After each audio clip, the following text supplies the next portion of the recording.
Good afternoon. This is Swift Passage. Thanks for all you viewers locally and around the globe. I give God all the praise and glory on this channel. This is God's holy channel. This is God's holy channel. This is going to be a quick video. I felt led by the Holy Spirit to put up a Christian Broadcasting Network video from today about Benjamin Netanyahu and the 70th anniversary of Israel coming up. Guys, we need to stay focused on the Lord. Read His holy word. Be prepared to meet the Maker, guys. Be prepared to meet your Maker, because it's going to happen. The trumpets will sound. It is a fact. The trumpets will sound. If you're watching this channel for the first time and you're not saved and born again, come on, give your life to Jesus Christ today. Today is the day of salvation. Say the salvation prayer. I'm going to put it in the description box. A video at the end of this video. Mean it in your heart and soul, and Jesus will save you. Mean it in your heart and soul, and Jesus will save you. There's someone watching this channel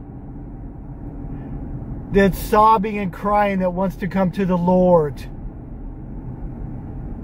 And I feel like the Lord put this in my spirit. If you need to contact me, it's dvargas, V-A-R-G-O-S 25 at gmail.com. dvargas, V-A-R-G-O-S 25 at gmail.com. I'm also going to put that in the description box. Also, I don't have enough support yet for the Bibles to send overseas. I need a little bit more support, guys. I'm counting on you to get this done for the Lord. So if you're led by the Spirit, it'll be in the description box. And God bless you all. I'll see you soon in God's kingdom. Shalom.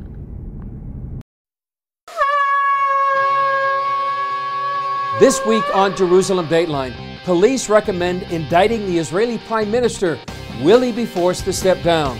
Plus, Israel downs an Iranian drone. Then Syria shoots down an Israeli F-16. Could this mean Israel is heading for war with Iran and Syria? And a look at the story behind the new film, 1517 to Paris. All this and more this week on Jerusalem Dateline. Hello and welcome to this edition of Jerusalem Dateline. I'm Chris Mitchell. Israeli police dropped a political and legal bombshell when they recommended 2 indictments against Israeli Prime Minister Benjamin Netanyahu. The announcement throws Israel into political uncertainty. Israeli Prime Minister Benjamin Netanyahu addressed a nationwide audience and vehemently denied the charges. All those attempts without exception ended with nothing, because I know the truth. I'm telling you, also this time things will end up being nothing. Netanyahu said everything he did was for the good of the country. This feeling of mission is the reason why I'm here, and that's also the reason why you, the citizens of Israel, are giving me your trust again and again, because you know that I'm doing everything when only one thing is in front of my eyes, the good of this country. Not for cigars from a friend, not for a journalistic cover, not for anything. Only the good of the country, and nothing will deter me in this sacred kingdom. Also, not the accusations.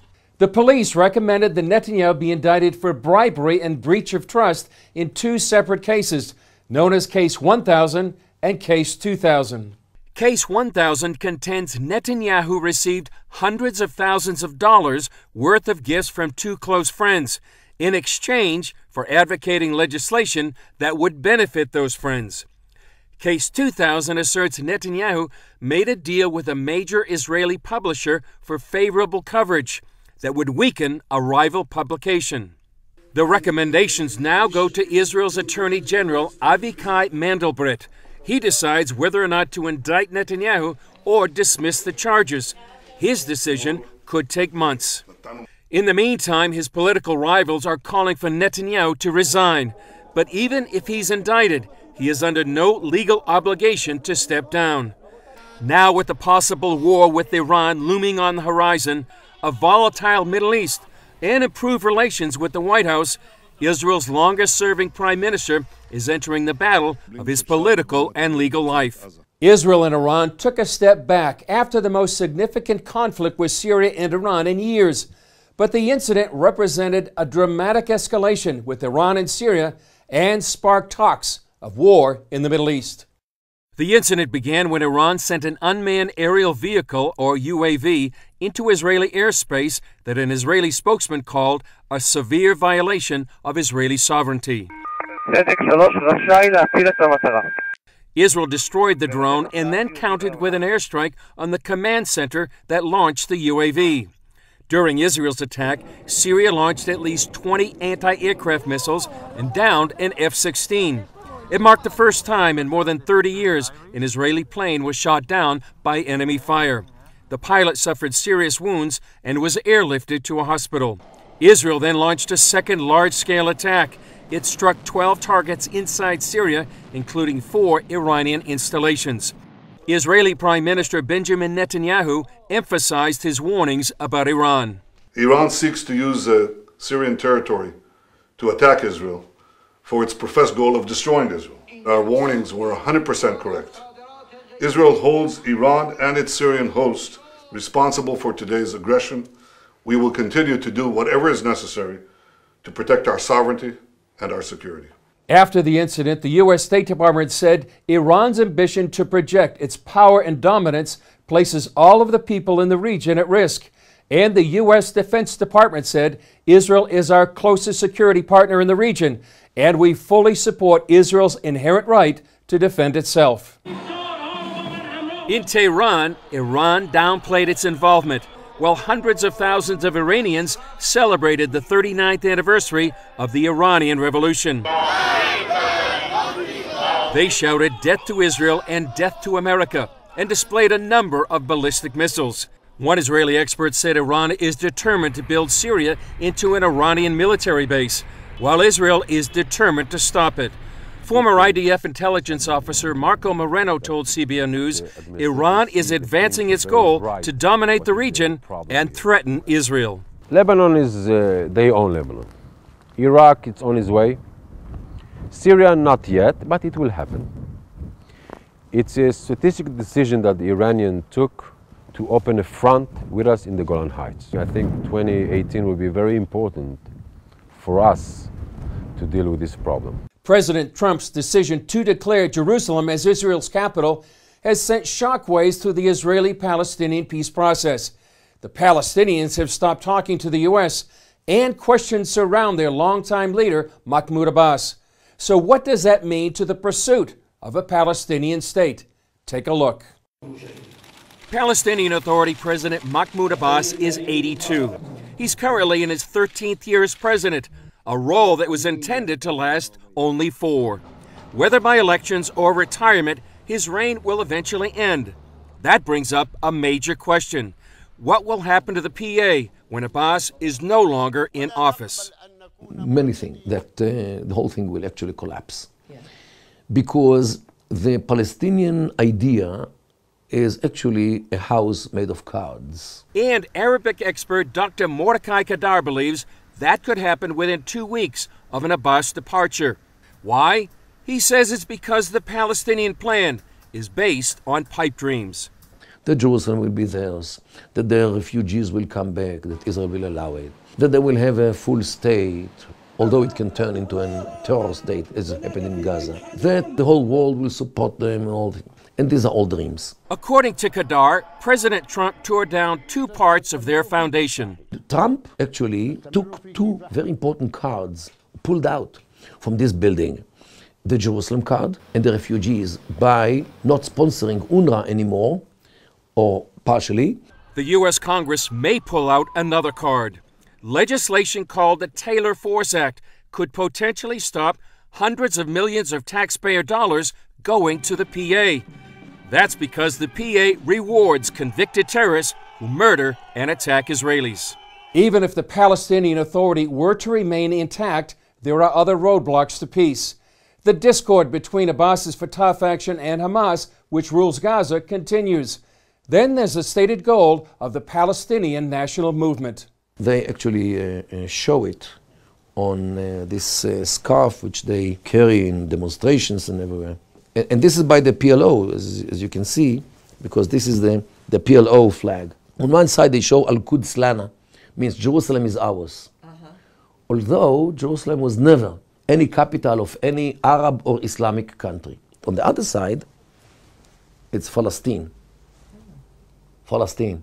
A close look reveals the map of Palestine is actually a map encompassing all of Israel. Kadar says a Palestinian state would also have internal problems. That's because a number of so-called nations don't work well in this region.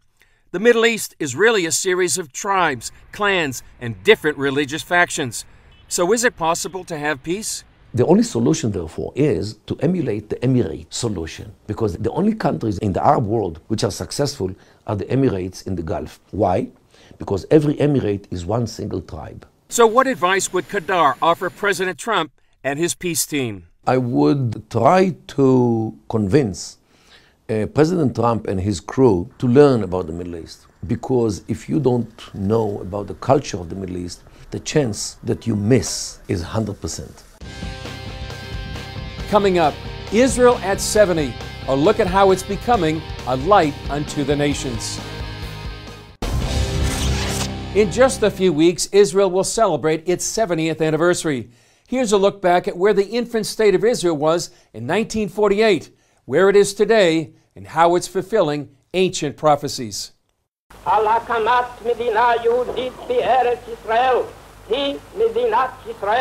May 14, 1948, Israel took its place among the nations when David Ben-Gurion announced the establishment of the Jewish state. What was the situation in May 1948 when we were 600,000 people here, about half the size of a mid-sized American city, with basically handguns fighting 6 Arab armies that came within 25 miles of Tel Aviv, by the way. It's hard to imagine today. That surrounded Jerusalem, not far from where we're sitting. No economy, no allies, a population that was still languishing in displaced person camp in Europe after the Holocaust. I mean, think about that. 70 years later, Israel not only survived, but thrived.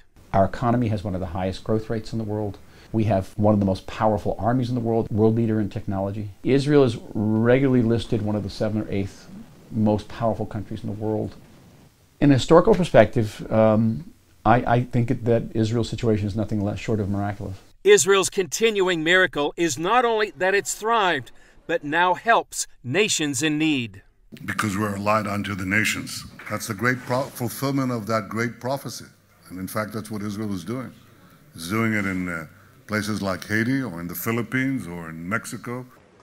When Israel sent aid to Mexico after their recent devastating earthquake, Mexicans applauded them on the streets. They just love Israel. And you see that elsewhere, in many places around the world. And people say, well, what do you do? I mean, what is it that you get out of it? And the answer is, we're not getting out of it anything. We're fulfilling our deepest values. Israel is a light unto the nations. Israel is not just going to the nations, but now the nations are coming to Israel. The company is called Our Crowd. That's brought 10,000 people from 90 countries around the world here to Jerusalem for a high-tech summit, bringing together innovation and investment. Turns out that Israel is really the second most important source of innovation and innovative companies in the world outside of the United States and Silicon Valley. We're called the startup nation. We're looking here across the walls to Jerusalem in our ancient history. We've always been dreamers here in Israel, whether it's back in the time of Abraham or the prophets. There's always been incredible good news to come from this country. And today the good news is about innovation and technology.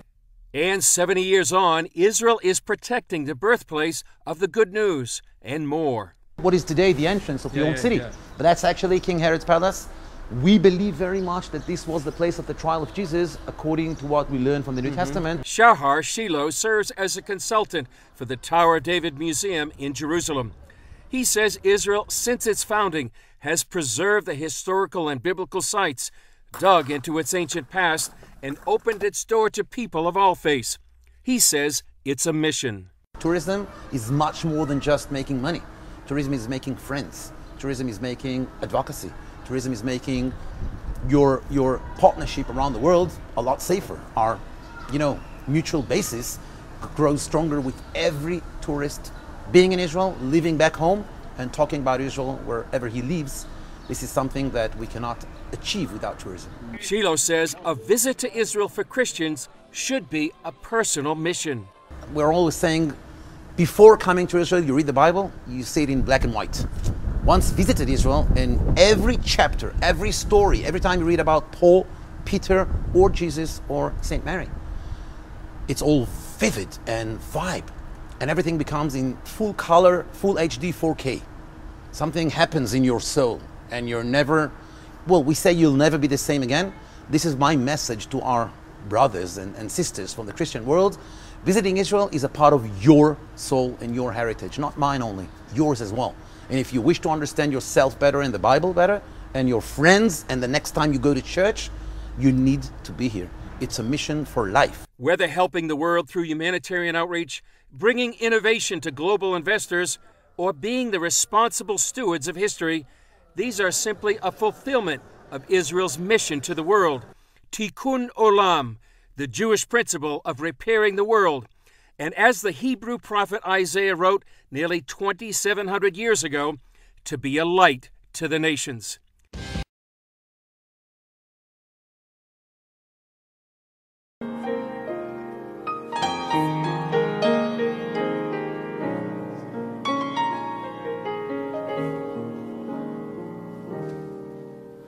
I hear the sound of a mighty rushing wind. Oh, and it's closer now than it's ever been. I can almost hear the Father as Gabriel sounds the call.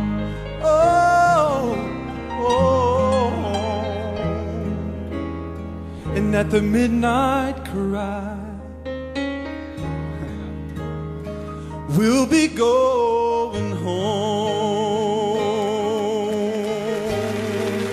When Jesus steps out on a cloud to call his children, the dead in Christ shall rise to meet him in the air. And then those that remain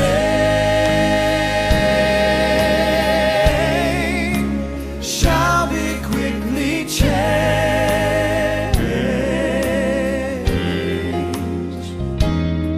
And at the midnight cry, we'll be going home. See, I look around, I see prophecies of a day they're fulfilling. Oh, and the signs of the times, they're appearing everywhere. I can almost hear the Father as he says, son, go get your children.